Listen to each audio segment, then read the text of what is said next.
Parce que les frères ils sont pas arrivés, mais tant pis. Donc on commence Inch'Allah.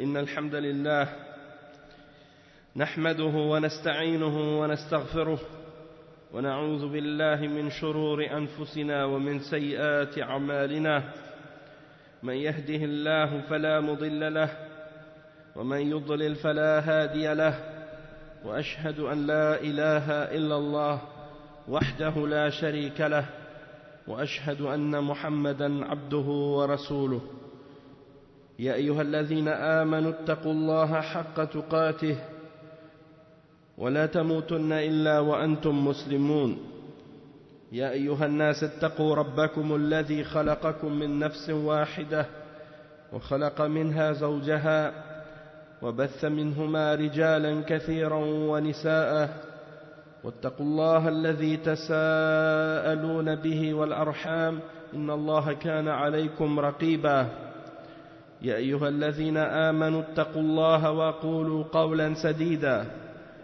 يصلح لكم أعمالكم ويغفر لكم ذنوبكم ومن يطع الله ورسوله فقد فاز فوزا عظيما أما بعد إن خير الكلام كلام الله وخير الهدي هدي محمد صلى الله عليه وسلم وإن شر الأمور محدثاتها وكل محدثة بدعة وكل بدعة ضلالة وكل ضلالة في النار أما بعد.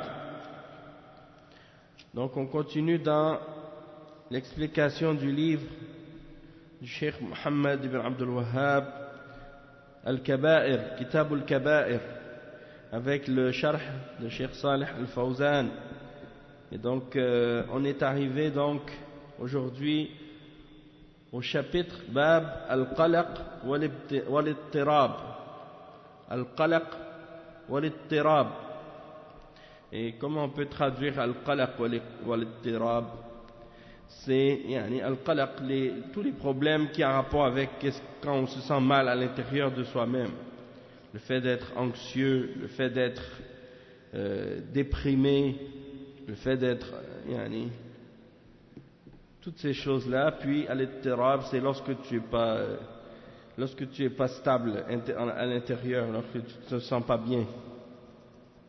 Ittirab, tu es pas en paix. On va expliquer un petit peu plus avec l'exemple que le Cheikh il donne comme verset, comme hadith, et la signification que Cheikh Salih Al-Fawzan va donner comme clarification de cette signification-là. Et ça va nous éclairer un peu plus sur qu'est-ce qu'il veut dire dans ce sens-là, et de quoi il parle exactement. Et pourquoi ça fait partie des kaba'ir. Il dit قول الله تعالى فأنزل الله سكينته على رسوله وعلى المؤمنين الآية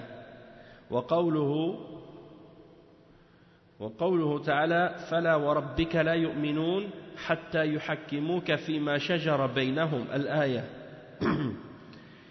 ثم لا يجدوا في أنفسهم حرجا مما قضيت وقوله تعالى يا أيتها النفس المطمئنة ارجعي إلى ربك راضية مرضية. Donc ça c'est les trois versets que Cheikh Mohammed ibn Abdul Wahhab il a mentionné dans l'introduction de ce chapitre. Et on va lire donc la traduction de ces versets. Le premier c'est dans Surat Al-Fath. Dans Surat Al-Fath, et c'est à propos de le verset dans lequel Allah subhanahu wa ta'ala dit il a fait descendre la tranquillité, la paix, la tranquillité, la sérénité sur son messager, ou la quiétude aussi, des fois c'est traduit par la quiétude. Il a fait descendre la quiétude sur son messager et sur les croyants. فأنزل الله سكينته على المؤمنين على رسوله وعلى المؤمنين. Et le verset au complet, lorsqu'on regarde,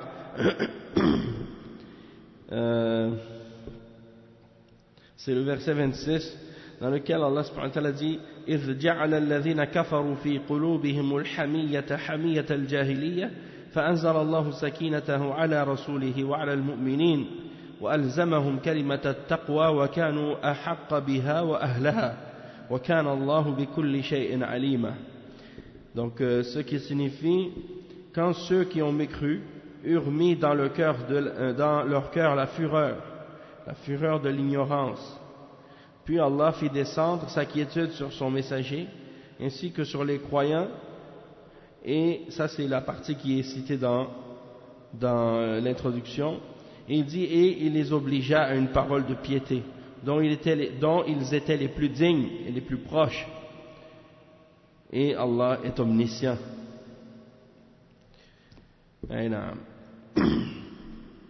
Ensuite il mentionne le verset 65 dans Surat An-Nisa, dans lequel Allah subhanahu wa ta'ala dit ce qui signifie: non, par ton Seigneur, ils ne seront pas croyants tant qu'ils ne t'aient pas pris comme juge dans tous les désaccords qu'ils ont entre eux, puis qu'ils n'auront trouvé en eux-mêmes aucune gêne à propos de ce que tu auras décrété.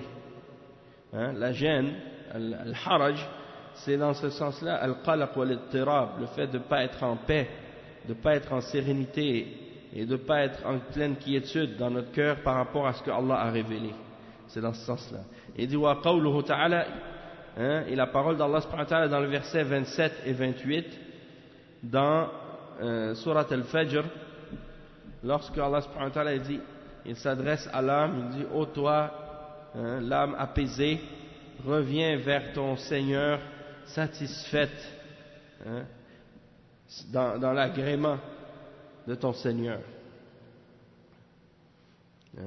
satisfaite et dans l'agrément de ton Seigneur. Donc ça c'est les versets qui sont mentionnés. Le Cheikh Salih Al-Fawzan hafidhahullah, il dit: هذا الباب كأنه تفسير للباب الذي قبله، فالقلق والاضطراب عند وقوع القضاء والقدر يعد من الكبائر، وأما الرضا بقضاء الله وقدره فهو من علامات الإيمان.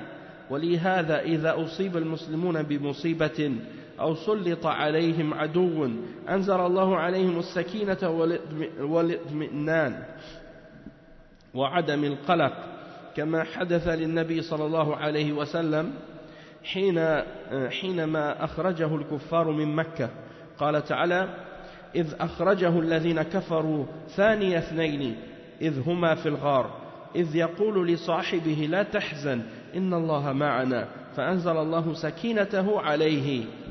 Donc le cheikh il explique que ça c'est comme une explication du chapitre précédent, puisque le chapitre précédent on a parlé du fait de ne pas être en colère contre la prédestination et le décret divin, et que d'être en colère et d'avoir de ne pas être en paix et en sérénité par rapport à ce qui a été décrété par Allah subhanahu wa ta'ala dans la prédestination et dans le décret divin, que ça fait partie des grands péchés. On a expliqué ça dans les derniers cours. Et ensuite, donc maintenant le cheikh il dit que le chapitre qu'on est en train de voir maintenant, ce chapitre maintenant ça explique qu'est-ce qu'on a vu dans le chapitre précédent. Parce que le chapitre précédent c'était à propos de as-sort, le fait de ne pas être d'être en colère ou de ne pas être content de ce que Allah a prédestiné. Donc on a expliqué que ça fait partie des grands péchés. Il dit en ce qui concerne le fait d'être satisfait de qu'est-ce que Allah a décrété, de qu'est-ce qu'il a prédestiné, il dit ça fait partie des signes de la foi. Et lorsque le musulman est frappé par un malheur quelconque ou par une difficulté, ou bien qu'un ennemi prend le dessus sur lui, eh bien qu'est-ce qui arrive aux croyants? Allah subhanahu wa ta'ala fait descendre sur eux la quiétude et la tranquillité et la sérénité et le fait de ne pas être anxieux ou d'être craintif. Comme cela est arrivé au prophète sallallahu alayhi wa sallam lorsque les kuffars l'ont expulsé de la Mecque, ou l'ont forcé à sortir de la Mecque lorsqu'il est parti pour la hijra vers Médine. Et c'est mentionné dans le verset 40 dans Surat At-Tawbah. Allah subhanahu wa ta'ala, il clarifie qu'est-ce qui a été dit par rapport à cet événement-là lorsqu'il était dans la grotte, hein, lorsqu'il s'était réfugié dans la grotte avec Abu Bakr, et il craignait que les mushrikines les voient. Et c'est pour ça que Allah subhanahu wa ta'ala dit ce qui signifie dans le verset: Allah l'a déjà secouru lorsque ceux qui avaient mécru l'avaient banni, le deuxième de deux, c'est-à-dire ils étaient deux, lui et Abu Bakr radiyallahu anhuma, radiyallahu anhu wa sallallahu alayhi wa sallam. Il dit quand ils étaient dans la grotte et qu'il disait à son compagnon: la tahzan, ne sois pas triste, ne t'afflige pas, car Allah est avec nous. La tahzan, inna Allah ma'ana. Et qu'est-ce qui est arrivé après? Il dit Allah fit descendre sur lui sa sérénité, sakina, et sa sérénité et le soutien des soldats que vous ne voyez pas, c'est-à-dire des anges. Donc, ça c'est pour clarifier que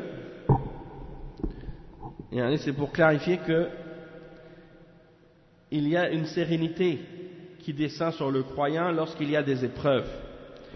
Il dit فالمسلم في جميع أحواله مطمئن في السراء والضراء وهذا دليل على الإيمان بقضاء الله وقدره. ولهذا لما أصاب المسلمون ما أصابهم في وقعة أحد بعض أهل الإيمان قد أصيبوا بالنعاس لأنهم مطمئنون وفي النوم أمان، فهم مع ما أصابهم من القلق والجراح والقتل غشيهم النعاس أمنة من عند الله، كما قال سبحانه وتعالى يصف المؤمنين يوم بدر إذ يغشيكم النعاس أمنة منه وينزل عليكم من السماء ماء ليطهركم به ويذهب عنكم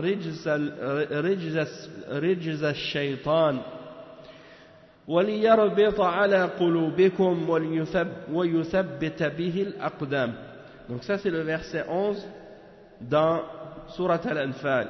Il dit وفي وقعة أحد كذلك قال تعالى ثم أنزل عليكم من بعد الغم أمنة نعاسا يغشى طائفة منكم وطائفة قد أهمتهم أنفسهم يظنون بالله غير الحق ظن الجاهلية يقولون هل لنا من الأمر من شيء قل إن الأمر كله لله يخفون في أنفسهم ما لا يبدون لك يقولون لو كان لنا من الأمر شيء ما قتلنا هاهنا قل لو كنتم في بيوتكم لبرز الذين كتب عليهم القتل إلى مضاجعهم. وهذا يبين أن وجود المرء في ساحة المعركة ليس هو الذي يدني أجله، بل إنه لو كان في بيته ثم حل أجله لم يستقدم ساعة ولا يستأخر، إنها آجال مضروبة. ولهذا كان المؤمنون المطمئنين وهم في وسط الوغى حتى إن أحدهم ليسقط منه الصوت من شدة النعاس.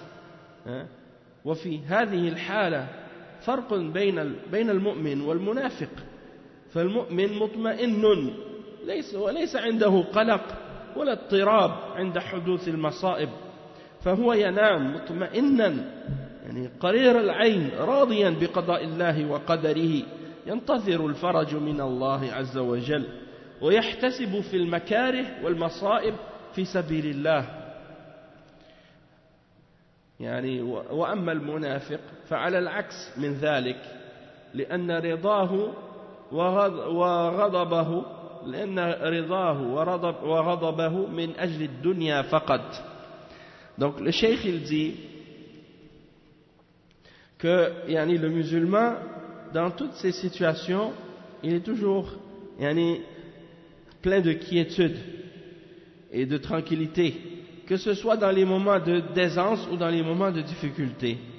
Il dit ça c'est la preuve de la foi qu'il a en le décret d'Allah subhanahu wa ta'ala et en sa prédestination.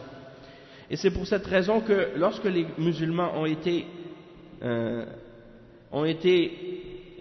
touchés ou affectés, ou ils ont eu des épreuves lors de la bataille de Uhud, lorsque c'était difficile pour eux, certains d'entre les gens de la foi ont été touchés par de la somnolence. Pourquoi? Parce qu'ils étaient totalement en tranquillité et en quiétude en eux-mêmes. Et dans le sommeil, il y a une sécurité, il y a une sérénité, il y a une sécurité dedans.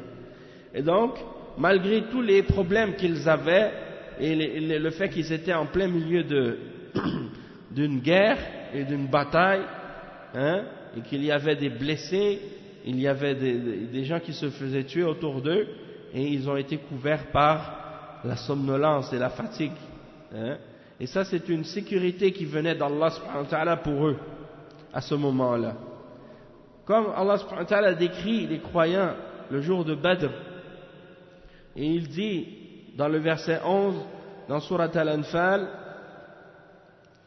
on va lire ensemble qu'est-ce que ça signifie, qu'est-ce qu'il dit. Le verset 11 dans Surat Al-Anfal, ça explique justement que Allah subhanahu wa ta'ala, il a couvert les croyants d'une fatigue, c'est comme une somnolence, il dit ce qui signifie, et quand il vous enveloppa de sommeil, comme d'une sécurité de sa part, et du ciel il fit descendre l'eau sur vous, afin de vous purifier et d'écarter de vous la souillure du diable, et de renforcer les cœurs et d'en raffermir les pas. Subhanallah. Donc, ça c'est pour montrer comment Allah subhanahu wa ta'ala, lorsqu'il y a des malheurs et des difficultés et des situations angoissantes, au lieu d'être angoissé, le croyant il est en sérénité et en pleine quiétude. Et son cœur même, parfois, il s'endort. Il a presque envie de dormir à ce moment-là. Alors que les autres, ceux qui n'ont pas la foi ferme, ou ceux qui ont de l'hypocrisie dans le cœur, eh bien c'est le contraire. Subhanallah, ils n'arrivent pas à dormir.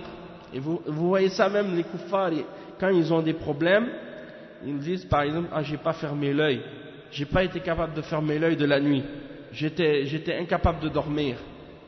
Tandis que le mu'min, il dort, les poings, comme on dit, les poings fermés. Il dort d'un sommeil profond, il est en pleine tranquillité, en pleine sérénité, malgré la situation angoissante dans laquelle il est. Parce que ça vient d'Allah subhanahu wa ta'ala, c'est Allah subhanahu wa ta'ala qui le raffermit et qui lui donne cette tranquillité et cette sérénité en lui. Et subhanallah. Et il cite ensuite un autre verset aussi dans la bataille de Uhud, parce que ça c'était dans la bataille de Badr. Qu'est-ce qu'on a lu l'autre verset dans Surat Al-Anfal à propos de la bataille de Badr, et également dans la bataille de Uhud, comme c'est mentionné dans la Surat Al-Imran, le verset 154. Allah subhanahu wa ta'ala dit, puis il dit ce qui signifie, puis il fit descendre sur vous, après l'angoisse, la tranquillité, un sommeil qui enveloppa une partie d'entre vous, tandis qu'une autre partie était soucieuse pour elle-même et avait des pensées sur Allah non conformes à la vérité, des pensées dignes de l'époque de la Jahiliya. Ils disent, est-ce que nous avons une part dans cette affaire? Dis, l'affaire tout entière est à Allah. Ce qu'ils ne te révèlent pas, ils le cachent en eux-mêmes. Ils disent, si nous avions eu un choix quelconque dans cette affaire, nous n'aurions pas été tués ici. Dis, si vous étiez dans vos maisons, ceux qui la mort avait été décrétée pour eux seraient sortis vers l'endroit où la mort les attendait. C'est-à-dire, même si vous étiez restés dans vos maisons, hein, vous seriez sortis vers là où la mort vous attendait. Car Allah subhanahu wa ta'ala éprouve, hein, ce que vous avez dans vos poitrines. Et c'est afin qu'Allah éprouve ce que vous avez dans vos poitrines et qu'il vous purifie. Hein, qu'il purifie ce que vous avez dans vos cœurs. Et Allah connaît ce qu'il y a dans les cœurs. Donc, le cheikh, il explique ici que ça c'est la preuve que le fait que la personne soit en plein milieu du champ de bataille, ça ne le rapproche pas plus de son terme fixé. C'est-à-dire le terme fixé pour lui pour l'heure ou le moment de sa mort. Et il dit que il n'y a pas de différence en réalité, le fait qu'il soit en plein milieu du champ de bataille, avec les gens autour de lui qui sont en train de se faire, hein, frapper par des épées ou bien des lances ou des flèches. Il n'y a pas de différence entre ça et le fait d'être assis calmement dans le confort de ta demeure, hein, parce que l'heure de ta mort, elle a déjà été prédestinée par Allah subhanahu wa ta'ala, et le fait d'être dans ta maison ou le fait d'être dans le champ de bataille, ça ne va pas la faire avancer d'une heure ni la faire reculer d'une heure.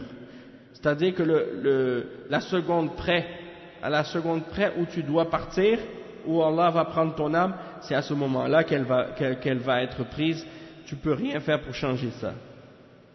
Et donc, le croyant, il est en complète quiétude et en complète sérénité, alors qu'il est en plein milieu, hein, de tout ce qui se passe, en plein milieu du combat, de la poussière, et il y a des gens qui sont en train de se battre.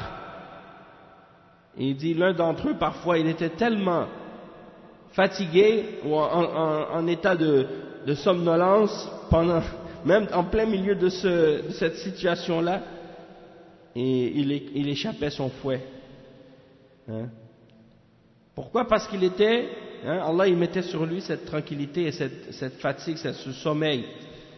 Et c'est ça la différence entre l'état du croyant et l'état du munafiq, l'hypocrite. Parce que le croyant, lui, il est en quiétude, tranquille. Il n'a pas d'anxiété ou d'angoisse en lui-même.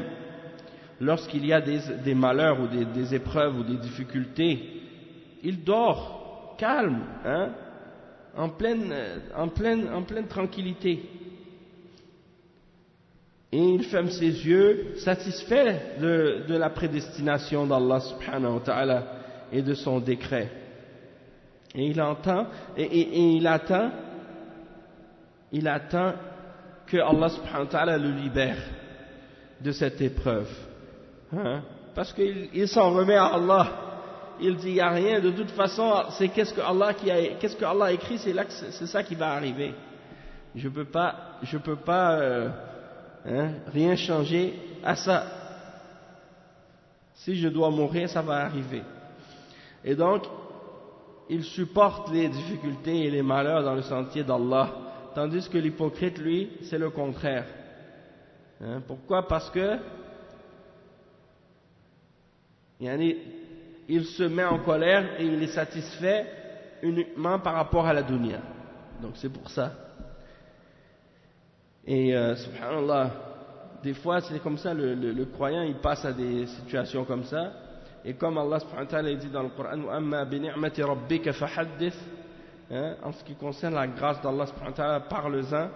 Et bien juste par rapport à cet exemple qu'on lit dans les versets ici, je me souviens quand il y a eu des moments où il y a eu beaucoup de pression lorsqu'on était ici à Montréal, puis on faisait la da'wa à Allah, puis il y avait des pressions de tous les côtés, de la part des kuffars, de la part des musulmans, de la part des mubtadi'a qui faisaient de la fitna, hein? Et puis à ces moments-là, subhanallah, je me rappelle même des fois après la prière de Isha, l'hiver, Isha on priait à 7h, 7h30 des fois, et quand je rentrais à la maison, Wa alaykoum salam wa rahmatullah. Juste, je m'allongeais sur le sofa puis je tombais endormi. Alors que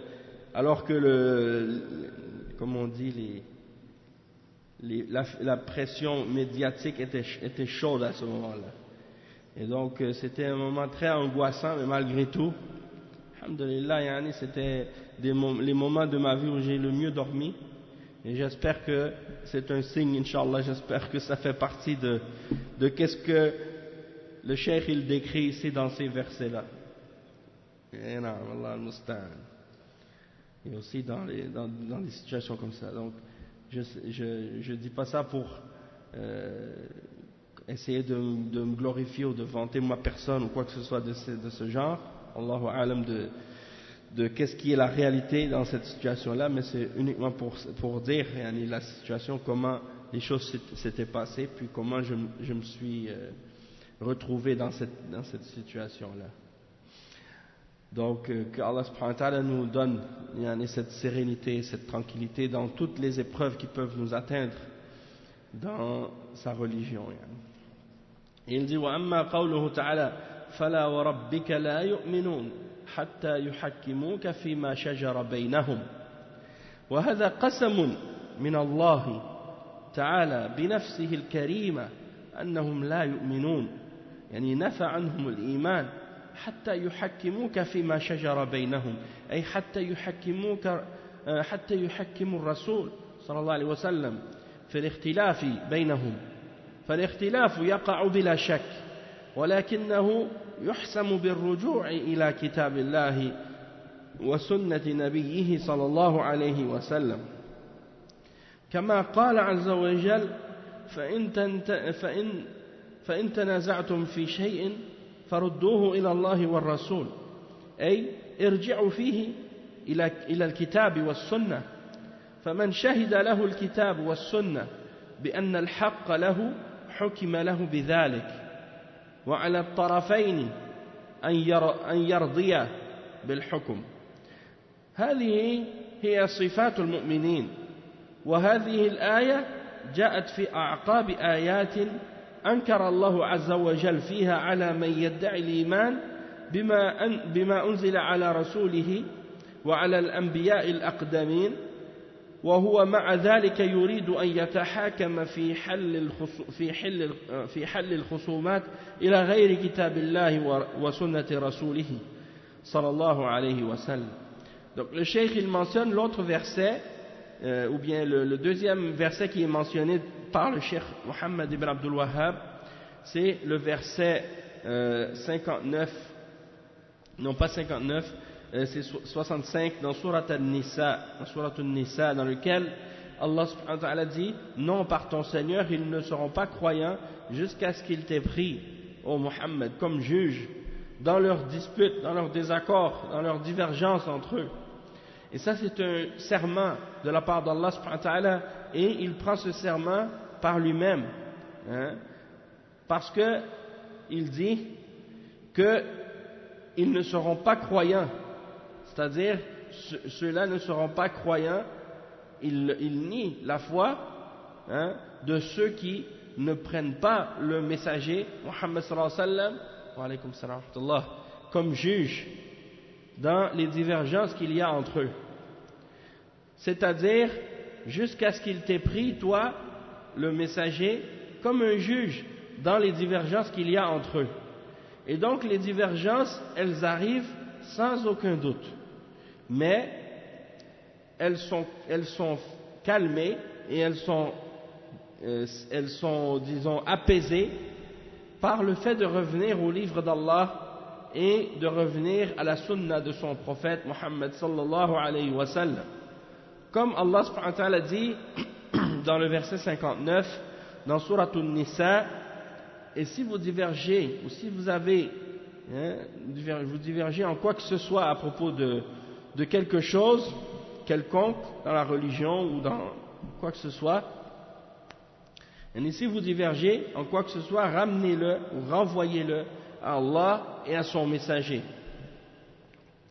Il dit le cheikh, c'est-à-dire retournez là cette divergence au Coran et à la Sunna.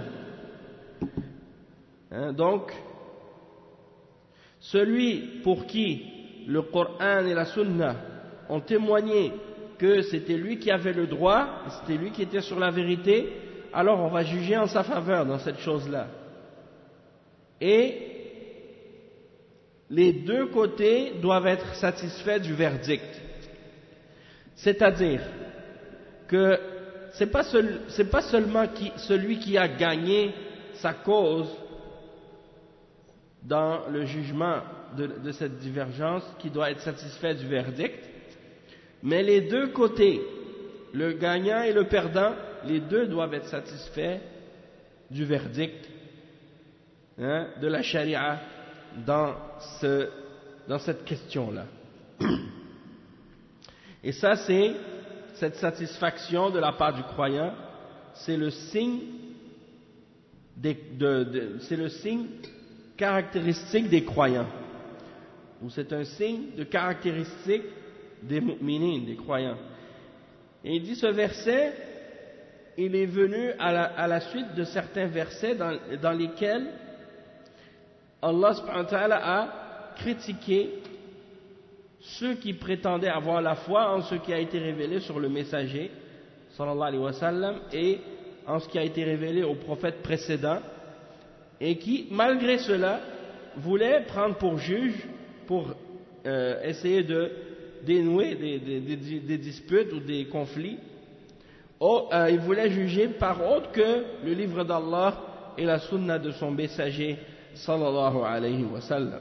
Alors le cheikh il dit حصلت خصومة بين يهودي ومنافق أما المنافق فأراد أن يذهب ليبحث عن مخرج من الحكم الشرعي ومن كان هذا موقفه فهو ليس بمؤمن وفعله هذا من الكبائر الموبقة التي تنزع عن صاحبها صفة الإيمان.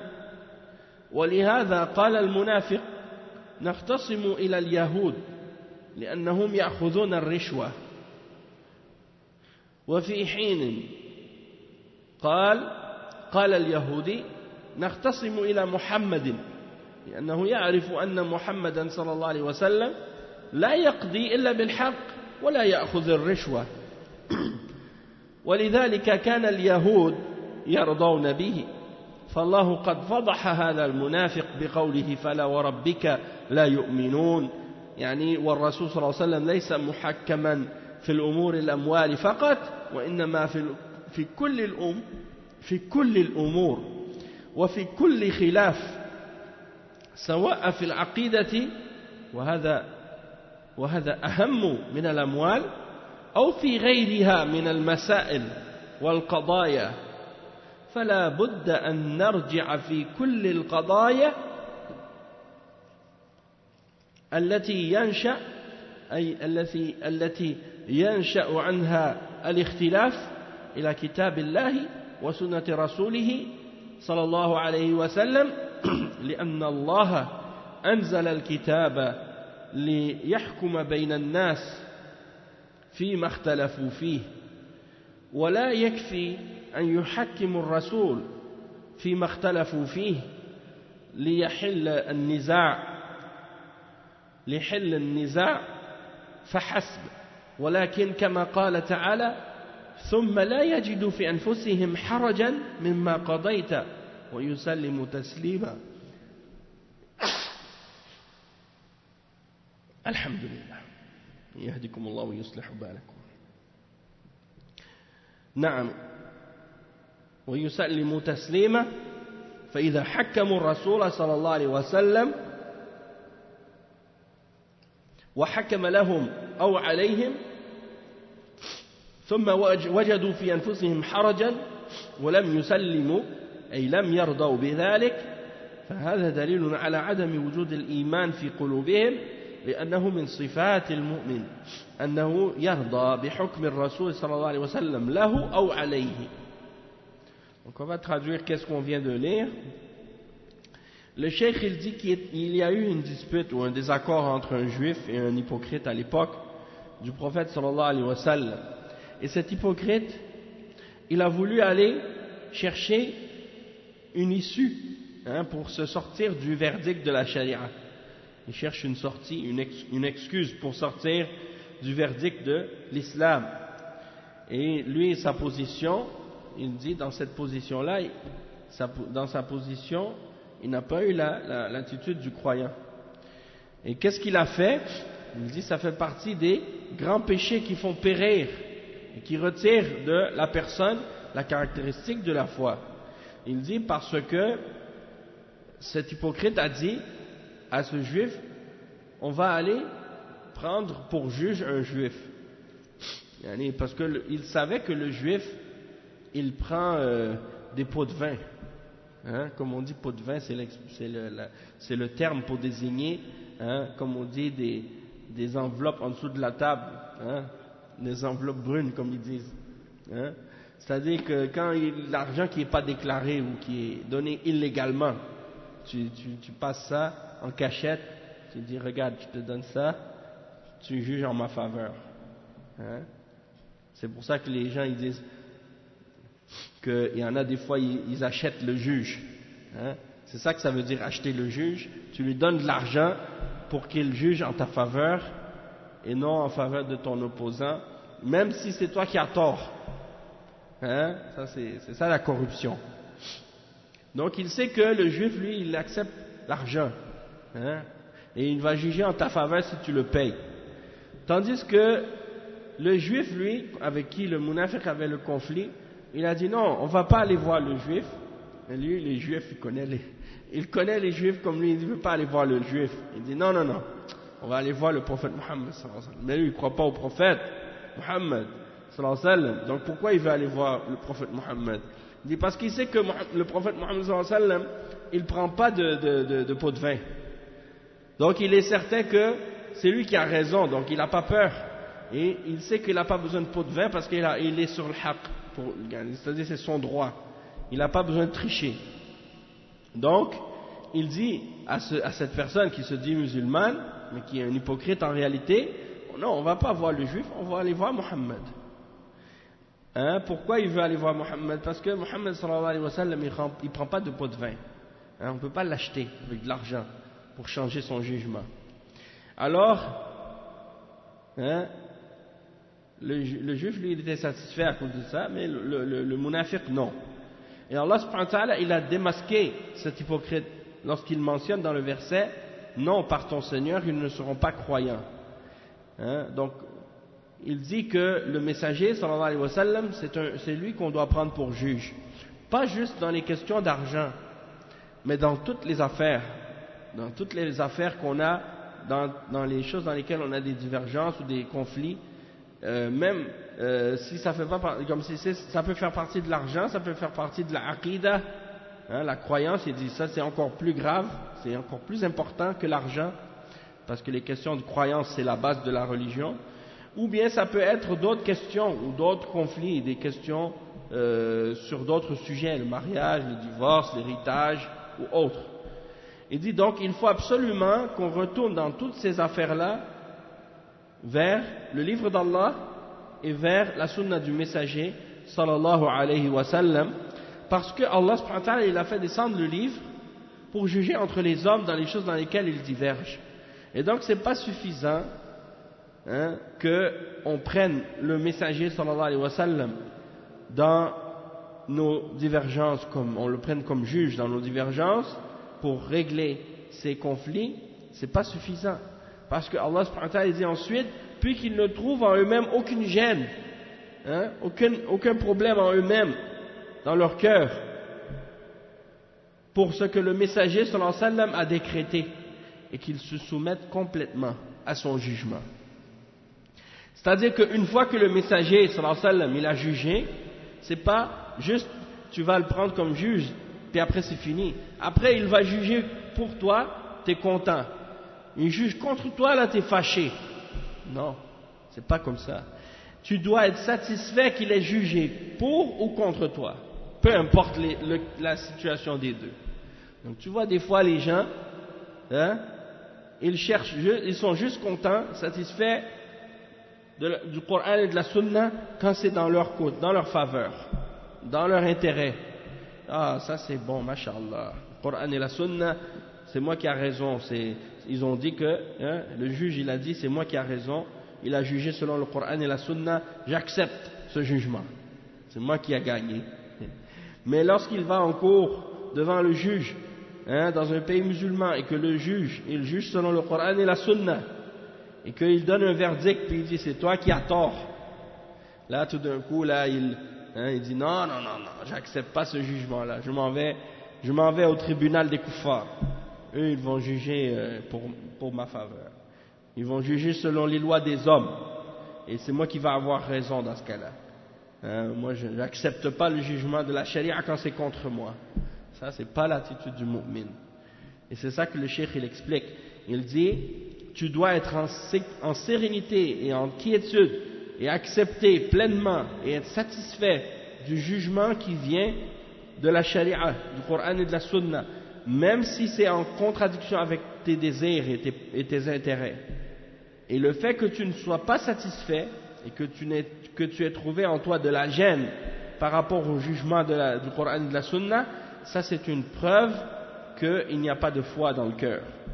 Il dit, et ça c'est, il dit parce que parmi les caractéristiques du croyant, c'est qu'il doit être satisfait du verdict du messager, sallallahu alayhi wa sallam, que ce soit pour ou contre lui.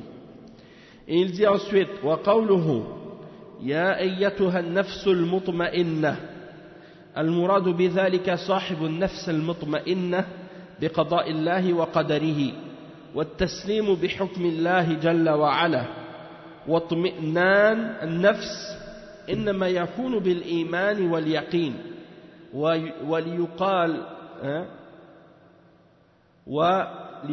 لها ارجعي إلى ربك راضية مرضية فيقال للنفوس المؤمنة ارجعي إلى صاحبك أي الجسد الذي كنت تسكنين فيه راضية عن الله مرضية عند الله سبحانه وتعالى هذه خير عاقبة لمن كانت نفسه مطمئنة في هذه الدنيا بالإيمان وبقضاء الله وقدره تخاطب يوم القيامة عند البعث والنشور فيقال لها ارجعي إلى ربك راضية مرضية أي إلى جسدك الذي كنت فيه أو إلى خالقك راضية مرضية فادخلي في عبادي وادخلي جنتي والشاهد في ذلك هو قوله المطمئنة أي بقضاء الله وقدره وإلى أحكامه الشرعية المسلمة لله أو المسلمة لله عز وجل. Donc le cheikh il explique en ce qui concerne le verset dans Surat Al-Fajr, lorsque Allah subhanahu wa ta'ala s'adresse à l'âme qui est en tranquillité, en quiétude, il dit ô toi l'âme qui est pleine de quiétude, il parle de la personne qui avait une âme qui était qui avait accepté, qui était en sérénité et en tranquillité par rapport au décret d'Allah et par rapport à sa prédestination, et qui s'était soumis à son jugement. Et donc, elle a une âme, c'est une âme qui est apaisée, qui est en tranquillité, une âme qui est pleine de quiétude. Et ça, c'est uniquement pour l'âme qui a la foi et qui a la conviction et la certitude. Et c'est pour ça qu'on dira à cette âme, ô toi, âme qui est en tranquillité et en quiétude, retourne vers ton Seigneur en agrément, dans l'agrément et satisfaite de ton Seigneur. Donc on va dire à cette âme, retourne vers le corps que tu avais lorsque tu étais dans la dunya et tu seras satisfaite de ton Seigneur et dans son agrément. Et ça c'est la meilleure conclusion pour l'âme qui était avec la foi dans cette vie d'ici-bas et qui avait été satisfaite du jugement, du décret et de la prédestination d'Allah, et donc Allah va s'adresser, ou bien on va s'adresser à cette âme au jour de la résurrection de cette façon, et on va lui dire retourne vers ton Seigneur satisfaite et dans son agrément, c'est-à-dire vers le corps que tu avais dans la dunya, l'âme, Allah lui dit retourne vers ton corps que tu avais dans cette dunya et retourne vers ton Seigneur satisfaite et dans son agrément, et il va dire rentre dans mon serviteur et rentre dans mon paradis, c'est-à-dire il dit à l'âme entre dans mon serviteur et rentre dans mon paradis. Et donc le cheikh il dit que qu'est-ce qu'on veut mentionner dans ce verset là, c'est en particulier la question de al-mutma'inna, le fait que cette âme elle est en tranquillité et en quiétude, elle s'est soumise complètement à ce que Allah a décrété et ce qu'il a prédestiné et ce qu'il a donné comme jugement par rapport aux règles de la charia, et donc elle est complètement et entièrement soumise à Allah subhanahu wa ta'ala, et donc c'est pour ça qu'elle est en tranquillité. Ensuite le cheikh il cite maintenant, Cheikh Mohammed ibn Abdul Wahhab, il mentionne un hadith, et ce hadith là, qu'est-ce que ça dit? Ça dit walahuma an al-Bukhari wa Muslim, on avait cité un hadith avant, on n'a pas cité de hadith, donc de toute façon il dit walahuma parce que peut-être que dans le chapitre précédent il y avait le dernier hadith qu'on avait cité, peut-être que c'était par rapport à ça. Non, c'était pas ça. Allahu a'lam. Je ne sais pas pourquoi il dit walahuma. Il dit donc Al-Bukhari et Muslim, ils ont rapporté selon Abu Huraira radiyallahu anhu qala Rasulullah sallallahu alayhi wa sallam ليس الشديد بالسرعة ليس الشديد بالسرعة وإنما الشديد الذي يملك نفسه عند الغضب وإنما الشديد من يملك الذي يملك نفسه عند الغضب. Abu Huraira radiyallahu anhu il dit que le messager d'Allah sallallahu alayhi wa sallam il dit la personne qui est forte, qui est la vraie personne forte, c'est pas celle qui est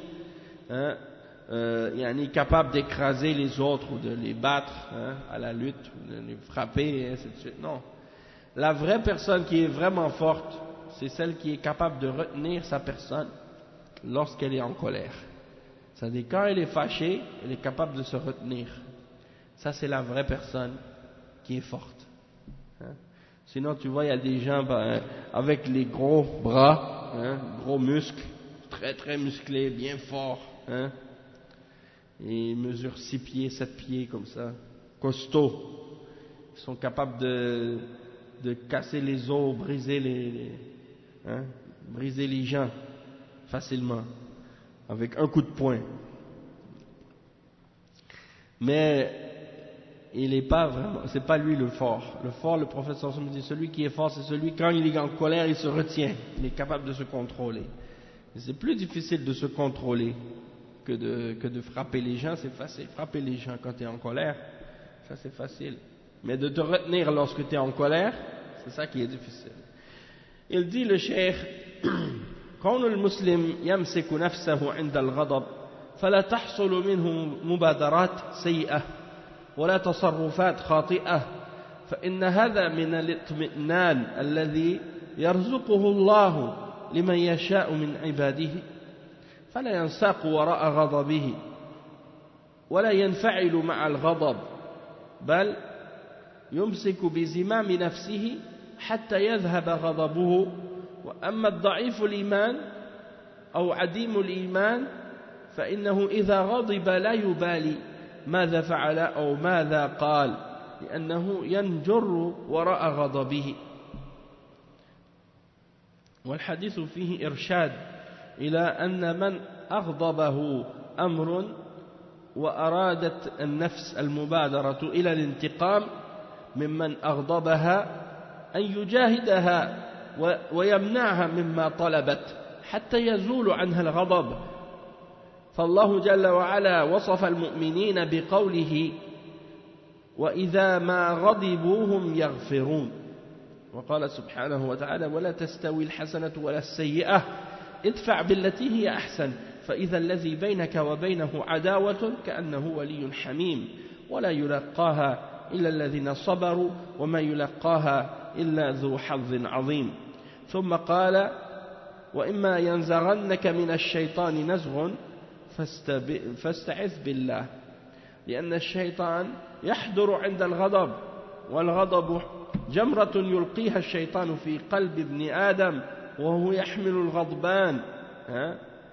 الغضبان على أن يعصي الله وربما حمله على الكفر والعياذ بالله أو على القتل أو على السب والشتم والقذف والكلام القبيح أما المؤمن فإنه يملك نفسه وهذا يعني شبهه النبي صلى الله عليه وسلم بأنه أقوى الناس فليس الشديد بالسرعة الذي يسرع الناس بقوته وإنما هو الذي يملك نفسه عند الغضب بما أعطاه الله من قوة الإيمان وهي أقوى من قوة البدن والحاصل من هذا أن الانفعال مع الغضب يعني يعد كبيرة من كبائر الذنوب لا سيما إذا ترتب عليه معصية أو نتج عنه قتل أو كلام قبيح كأن يسب الله عز وجل أو رسوله أو أن يسب الدين نسأل الله العافية.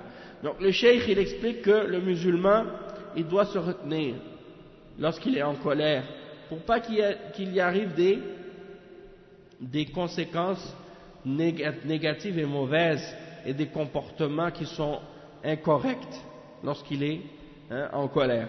Et donc il faut que la personne soit en tranquillité et en quiétude par rapport à ce que Allah subhanahu wa ta'ala lui a donné et à qui il a donné de parmi ses serviteurs puisqu'il donne à qui il veut parmi ses serviteurs et ça fait partie de ce que Allah subhanahu wa ta'ala donne à ses serviteurs comme il veut. Il va pas, la personne à qui Allah subhanahu wa ta'ala a donné cette quiétude et cette tranquillité, il ne va pas courir derrière la colère lorsqu'il est en colère. Il ne va pas s'emporter avec la colère et se laisser mener par la colère. Au contraire, c'est lui qui va prendre le contrôle de son âme et qui va retenir son âme. Il ne va pas la laisser partir avec la colère. Comme un animal fou, un cheval, ou bien, comme on dit, moi c'est souvent je dis ça, il part sur son cheval. Quand quelqu'un il est vraiment en colère, il monte sur son cheval, puis le cheval l'emporte, le cheval il perd la tête, devient fou. Même si tu essaies de l'arrêter, de le calmer, de le ralentir, il ne veut pas. Il est parti au galop. Et il n'y a rien à faire. Tu essaies de tirer les cordes, non, ça fait rien. Tu essaies, par tous les moyens, tu lui dis, wow, non, il s'arrête pas. Il est devenu fou, il a perdu la tête. C'est ça la colère. Nasallallahu al-afiyah. Il y a des gens, quand ils sont embarqués sur la colère, ils ne peuvent plus descendre. C'est comme ça, tu lui dis, calme-toi, arrête. Non, ils sont partis, ça y est. Alors, ça c'est pas une caractéristique de celui qui a la foi. Ça c'est une caractéristique de celui qui a la foi faible, ou qui n'a pas de foi du tout. Et il dit donc, le cheikh, donc ça c'est soit que la personne elle est faible dans sa foi, ou qu'elle n'a pas de foi du tout. Pourquoi? Parce que lorsqu'il se met en colère, qu'est-ce qu'il fait par la suite ou qu'est-ce qu'il dit, ça ne lui dérange pas. Une fois qu'il est en colère, il va dire n'importe quoi, il va faire n'importe quoi, et puis tu lui dis arrête, calme-toi, non, ça ne lui dérange pas. Il continue, se laisse aller dans la colère. Et le cheikh il dit que dans le hadith il y a une orientation vers le fait que celui qui a été mis en colère par quelque chose ou qui a été poussé à la colère et que son âme l'invite à vouloir se précipiter vers la vengeance de ce qui l'a mis en colère, de ce qu'il trouve en lui-même, qu'il doit lutter contre ça. Et il doit empêcher son âme d'aller vers ce que son âme lui demande, jusqu'à ce que la colère disparaisse. Et Allah subhanahu wa ta'ala, il a décrit les croyants comme ça. Dans le verset 37, dans Surat Ash-Shura, il dit وَإِذَا مَا غَضِبُوا هُمْ يَغْفِرُونَ. Et lorsqu'ils se mettent en colère, ils pardonnent. Et le verset aussi dans Surat Fussilat, les versets 34, 35 et 36. Dans ces versets-là, Allah subhanahu wa ta'ala, il mentionne comment le mu'min, il doit agir avec les gens par rapport à le mauvais comportement qu'ils ont parfois, s'ils ont un mauvais comportement envers eux, comment on doit réagir. Et donc il dit la bonne action et la mauvaise ne sont pas pareilles. Il dit, Allah subhanahu wa ta'ala dit, repousse, il dit ce qui signifie repousse le mal par ce qui est meilleur. Et voilà que celui avec qui tu avais une animosité, c'est-à-dire un conflit, une colère, une dispute, il devient un ami chaleureux. Pourquoi? Parce que au lieu de répondre au mal par un mal, toi tu réponds au mal par un bien. Alors lui, il était en colère contre toi, maintenant il devient comme un ami chaleureux envers toi, au lieu d'être fâché encore plus. Parce que c'est comme si ta colère, c'est comme un four. Hein? C'est ça. C'est comme le cheikh il dit que la colère c'est comme le shaitan qui a jeté un charbon brûlant dans ton cœur, dans le cœur du fils d'Adam. Il prend un charbon qui est brûlant, il le met dans ton cœur. Donc, c'est comme un fourneau. Ton cœur devient comme un four. Et qu'est-ce qui va alimenter la chaleur de ce four? C'est de rajouter encore plus de choses mauvaises dedans, de la colère. Donc, lui, il te dit quelque chose qui te met en colère. Toi, tu lui réponds par quelque chose qui va le mettre lui en colère. Alors lui aussi, son four commence à chauffer encore plus. Après, lui, il te répond encore une autre chose. Et là, ça monte. La colère monte, jusqu'à ce que, Allahul Musta'an, il est trop tard pour reculer, comme on dit. C'est comme une locomotive. Nasallallahu ala afiya. Après, qu'est-ce qu'il mentionne, Allah subhanahu wa ta'ala, dans le verset? Il dit, donc si tu réponds par qu'est-ce qui est meilleur, voilà celui avec qui tu avais une animosité, devient comme un ami chaleureux. Mais, ce privilège n'est donné qu'à ceux qui endurent. Et il n'est donné qu'aux possédeurs d'une grâce infinie. Donc c'est pas n'importe qui arrive à contrôler son âme à ce point. Et il dit, et si jamais le diable t'incite à agir autrement, alors cherche le refuge auprès d'Allah. Dis a'udhu billah minash shaitanir rajim, car c'est lui vraiment l'audient, l'omniscient. D'accord? Donc le cheikh il explique, il dit, lorsque le shaitan il vient pour te mettre la colère dans ton cœur, c'est comme un charbon, un morceau de charbon qui brûle, que le shaitan jette dans ton cœur ou dans le cœur du fils d'Adam, et qui l'amène à se mettre en colère. Et cette colère, elle l'amène peut-être même à désobéir à Allah. Et il dit même que ça peut l'amener même au kufr, à la mécréance même. Parce que tu vas dire des paroles, peut-être c'est des paroles de kufr. Tu vas faire des gestes, peut-être même tu vas tuer. Peut-être même tu vas tuer quelqu'un. Et même que tu vas peut-être le tuer sans même faire exprès. Et après tu vas regretter. Tu vas dire, mais qu'est-ce que j'ai fait? Pourquoi j'ai fait ça? J'aurais dû me calmer. Mais non. Une fois, comme je dis, il y a des gens, des fois, ils n'ont pas prémédité de tuer quelqu'un, mais l'accident est arrivé. Ils ont poussé quelqu'un, la personne est tombée, elle a cassé sa tête. Il s'est cassé le cou, il est mort. Donc c'est pour dire, l'intention de la personne, c'était pas de le tuer, c'est juste de le pousser comme ça, juste pour qu'il arrête. Et bien, l'accident est arrivé, puis la personne est morte. Ou bien ça amène à dire des insultes, à dire des calomnies, à accuser des gens de choses dont ils sont innocents. à dire des paroles laides. Hein? Donc fais attention à ça. Il dit le musulman, le croyant, il doit retenir son âme. Hein? Et ça aussi, c'est des histoires que lorsque un homme et sa femme ils sont en colère, les uns avec les autres.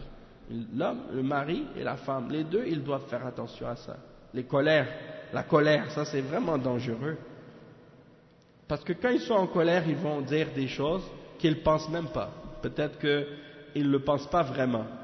Mais au moment de la colère, ils vont dire des choses, hein, comme le cheikh il dit, des paroles laides. Et puis après la colère, ils vont regretter d'avoir dit ça. Donc qu'est-ce qu'il dit le cheikh? C'est quoi le remède? Comme le prophète sallallahu alayhi wa sallam l'a dit, il dit que la personne qui est forte, hein, le prophète sallallahu alayhi wa sallam, il a déclaré que la personne qui se retient de faire ça, c'est elle qui est vraiment la personne qui est vraiment forte. La personne qui est forte, c'est pas la personne qui est capable d'écraser l'autre ou de maîtriser l'autre, de l'écraser par ses bras, par sa force physique. Mais la vraie force, c'est la personne que lorsqu'elle est en colère, avec ce que Allah lui a donné de la force de sa foi, elle arrive à se retenir. Et il dit cette force de la foi, elle est plus forte que la force du corps. Elle est plus forte, la force de la foi, elle est plus forte que la force du corps. Et si elle arrive à maîtriser le corps, hein, elle peut l'empêcher justement de tomber dans tous ces problèmes. Mais si la foi elle est faible, alors là elle n'arrive pas à retenir le corps, hein, et le corps fait n'importe quoi. Et la langue elle embarque, et la langue aussi, hein, elle embarque là-dedans, commence à dire n'importe quoi. La femme, sa force c'est pas avec son corps physique, sa force c'est avec sa langue. Donc la femme, elle essaie de te faire mal avec sa langue. Et des fois, elle peut te faire même plus mal avec sa langue qu'avec avec son poing. Hein? Et elle essaie de trouver le point faible qui va te piquer, hein, qui va te faire exploser de colère. Et puis toi, tu dois faire preuve de sagesse et de calme. Tu dis non, peu importe. Je garde mon calme. Hein? Et puis tu restes dans ta sérénité, et plus tu es serein, et plus tu es calme, plus tu te contrôles, et plus qu'elle s'énerve, parce qu'elle n'aime pas ça, quand tu restes calme. Et quand le shaitan n'arrive pas à te toucher, là, il faut savoir dire les bonnes choses, au bon moment, hein, et chercher refuge en Allah. La femme croyante, elle doit se retenir, elle doit retenir sa langue. Comme l'homme, il doit retenir ses poings, il doit retenir sa force physique, hein, par rapport à quelque chose qui se passe. Tu marches dans la rue, il y a un kafir qui t'insulte, il commence à te traiter de nom, ou il insulte ta femme. Et là, toi, t'es costaud, t'es musclé, tu as envie d'aller lui donner une bonne raclée, comme on dit. Non, contrôle-toi, calme-toi, réponds pas. Hein, à ces insultes, laisse-le, ignore-le, hein, parce que si tu réponds à cette colère, tu t'en vas, tu vas faire quelque chose, après tu ne sais pas qu'est-ce qui arrive comme conséquence. La personne qui est forte, c'est la personne qui contrôle sa colère quand elle est en colère. Et le cheikh il dit والحاصل من هذا أن الانفعال مع الغضب يعد كبيرة من كبائر الذنوب. Donc si tu te laisses aller, hein, dans les réactions, hein, de la colère, eh bien ça c'est calculé parmi les grands péchés, les kaba'ir. En particulier si les conséquences de ça te ramènent à tomber dans un autre péché plus grand.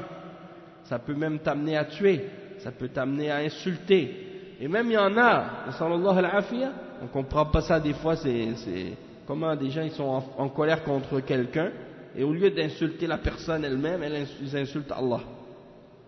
Ou ils insultent le prophète Muhammad sallallahu alayhi wa sallam. Ou ils insultent la religion. Ça c'est du kufr. Donc ça fait que la personne elle va sortir même de l'islam à cause de cette colère. Nasallallahu al-afiyah. Et le cheikh il a cité un autre hadith qui est relié à ce sujet-là. Et on va lire ce hadith puis on va s'arrêter après avec l'explication. Le Cheikh il dit وللبخاري أن رجلا قال للنبي صلى الله عليه وسلم أوصني قال لا تغضب فردد مرارا قال لا تغضب. يعني c'est un hadith qui est rapporté par Al-Bukhari selon Abu Huraira radiyallahu anhu. Il dit qu'il y a un homme qui est venu voir le prophète sallallahu alayhi wa sallam, il a dit donne-moi un conseil. Il a dit ne te mets pas en colère. Alors l'homme a répété encore donne-moi un conseil. Il a dit ne te mets pas en colère. Il a dit donne-moi un conseil. Il a dit ne te mets pas en colère. Il a répété comme ça. Hein? C'est ça le hadith. Et donc le cheikh il explique, il dit Cheikh Al-Fawzan il dit هذا رجل طلب من النبي صلى الله عليه وسلم الوصية فقال له النبي صلى الله عليه وسلم لا تغضب وكان الرجل يريد أكثر من هذا فكرر على الرسول صلى الله عليه وسلم السؤال بطلب الوصية فقال له لا تغضب ثم كرر عليه الثالثة فقال لا تغضب وهذا والله أعلم لأن النبي صلى الله عليه وسلم عرف أن هذا الرجل كثير الغضب فالنبي صلى الله عليه وسلم أعطاه من الوصية ما يناسب حاله وهذا من وفور عقله صلى الله عليه وسلم بأن وصف العلاج المناسب للشخص المناسب فإن المسلم إن تجنب الغضب سلم من أمور كثيرة وإذا غضب كان على خطر عظيم فإن المرء إن غضب لم يدري ما يقول أو يفعل وقد يكون كلمة الكفر أو قد يقتل أو قد يطلق زوجته فهو لا يستطيع أن يمسك لسانه ولا يده ثم إذا ذهبت ثورة الغضب ندم حيث لا ينفع الندم. Donc le cheikh il explique que cet homme est venu voir le messager d'Allah sallallahu alayhi wa sallam pour lui demander des conseils et il a dit au messager d'Allah donc donne-moi un conseil. Le messager d'Allah sallallahu alayhi wa sallam lui a dit ne te mets pas en colère. Et l'homme il voulait plus que ça, mais le prophète sallallahu alayhi wa sallam il a répété la même chose encore, hein? Quand il lui a demandé le conseil la deuxième fois, il a répété la même chose. Et quand il lui a dit, hein, encore une fois, la tardab, ne te fâche pas, il a répété une troisième fois, donne-moi un conseil, il a dit encore une fois, la tardab, ne te fâche pas, ne te mets pas en colère. Et il dit ça, Allah c'est mieux. Mais c'est probablement parce que l'homme en question, le prophète sallallahu alayhi wa sallam savait que c'était quelqu'un, que cet homme-là, il se met beaucoup en colère. Il se met souvent en colère.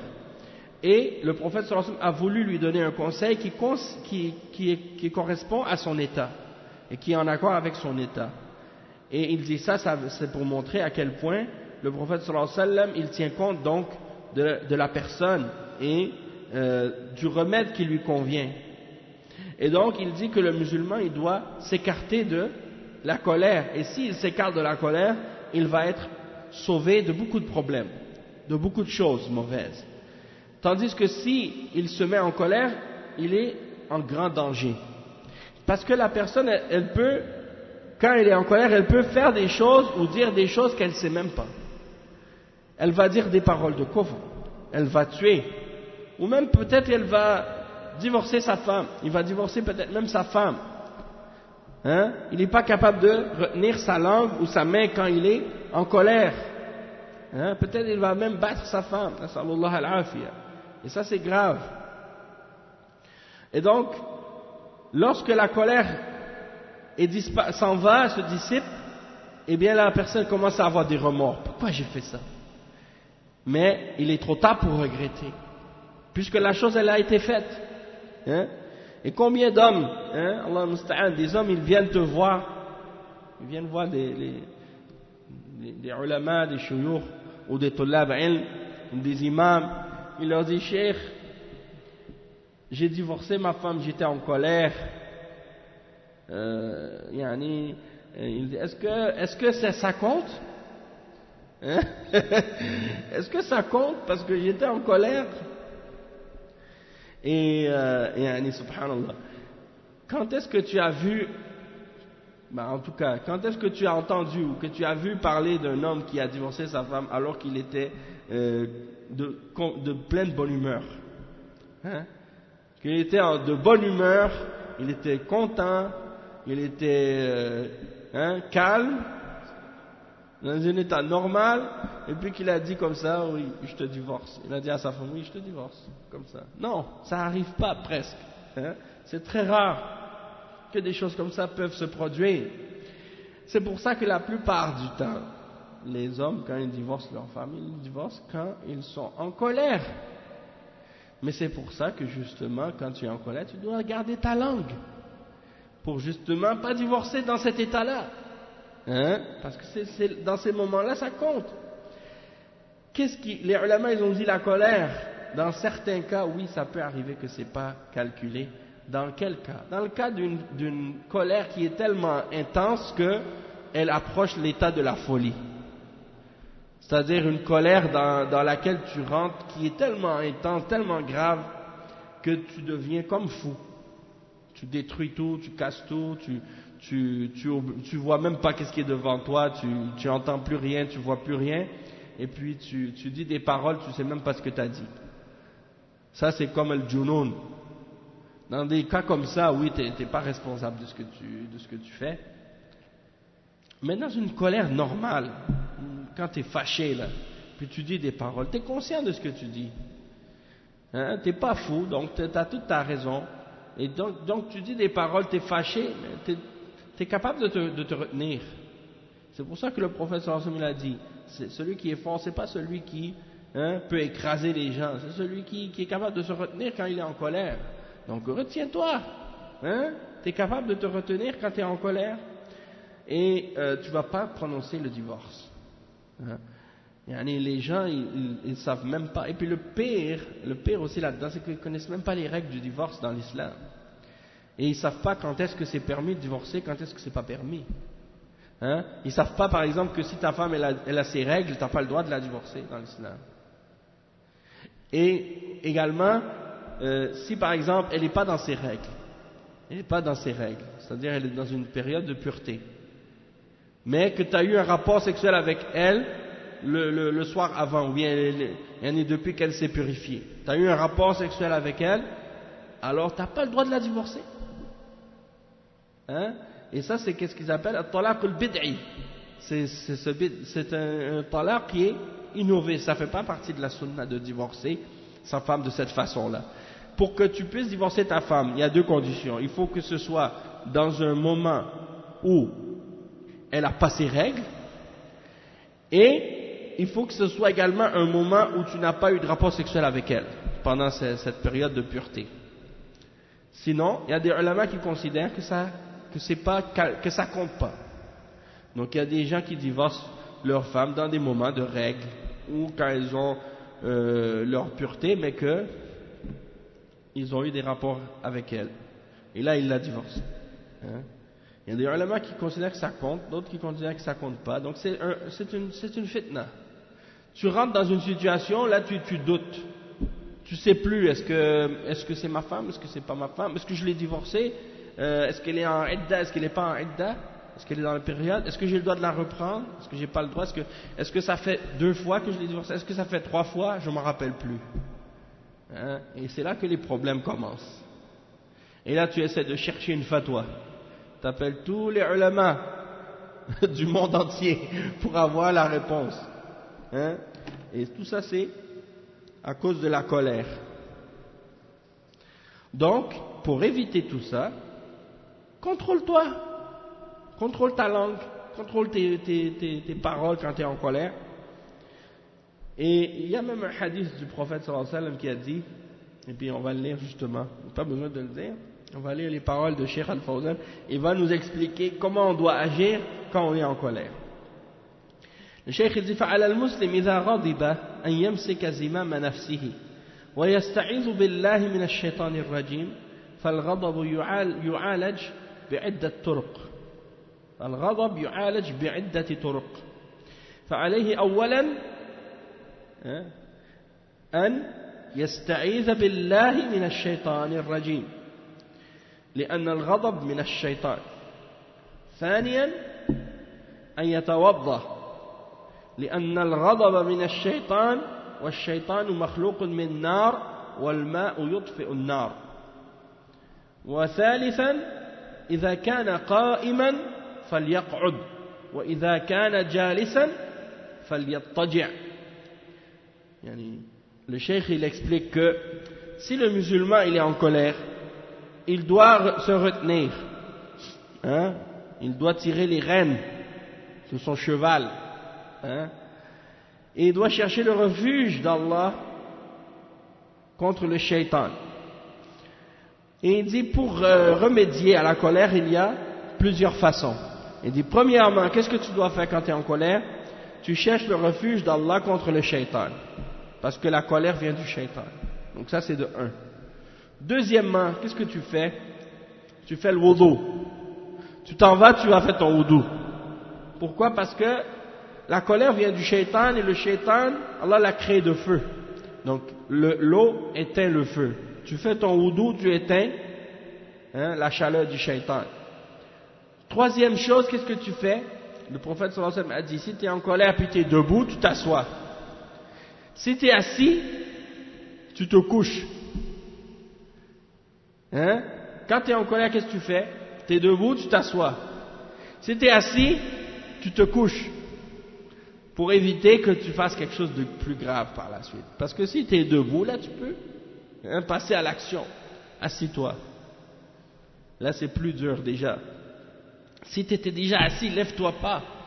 Parce que si tu étais assis, puis que tu te lèves, tu vas augmenter ta colère. Assis-toi encore.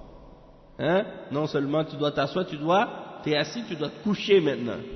Si tu es couché, tu sais que tu vas te calmer plus vite. Mais si tu te lèves, hein, là c'est plus compliqué. Et le cheikh il dit, تخاصم رجلان وصار يتجادلان والنبي صلى الله عليه وسلم يراهما وكان يصب أحدهما الآخر فغضب الآخر واحمر وجهه وانتفخت أدواجه فقال النبي صلى الله عليه وسلم إني لأعلم كلمة لو قالها لذهب عنه ما يجد لو قال أعوذ بالله من الشيطان الرجيم. نعم هذا أخرجه البخاري ومسلم من حديث سليمان بن سرد وهذا مصداق لقوله تعالى وإما ينزغنك من الشيطان نزغ فاستعذ بالله إنه سميع عليم وفي الآية الأخرى إنه هو السميع العليم. Donc le cheikh il explique, il dit qu'il y a deux personnes qui se sont disputées à l'époque du prophète sallallahu alayhi wa sallam. Ils commençaient à disputer puis à argumenter les uns l'un avec l'autre. Le prophète sallallahu alayhi wa sallam est en train de les regarder tous les deux. Hein? Et il voit qu'un insulte l'autre. Un, il se met en colère et il insulte l'autre. L'autre, il lui répond et son visage est devenu rouge. Hein? Et son visage commence à gonfler. Le prophète sallallahu alayhi wa sallam, il dit, je connais une parole. Si lui, il avait dit cette parole-là, ce qu'il avait en lui-même comme colère serait parti. Cette parole, c'est de dire « A'udhu billahi minash shaitanir rajim ». Et c'est comme ça, si tu es en colère à propos de quelque chose, tu demandes le refuge, hein, tu cherches le refuge en Allah contre le shaitan. Et comme c'est mentionné dans Surat Al-A'raf, le verset 200, et dans Surat Al-Shu'ara, le verset 220, et si le shaitan essaie de t'insuffler ou de pousser vers la colère ou des choses, de dire des choses de mauvaises, tu cherches le refuge en Allah. Il est certes audient et omniscient. Donc on va terminer avec ça pour aujourd'hui, puis on continuera Inch'Allah au prochain cours bi'iznillah. Subhanakallahumma wa bihamdik, ashhadu an la ilaha illa ant, astaghfiruka wa atubu ilayk. وصلى الله وسلم على نبينا محمد وعلى آله وصحبه أجمعين والسلام عليكم ورحمة الله وبركاته.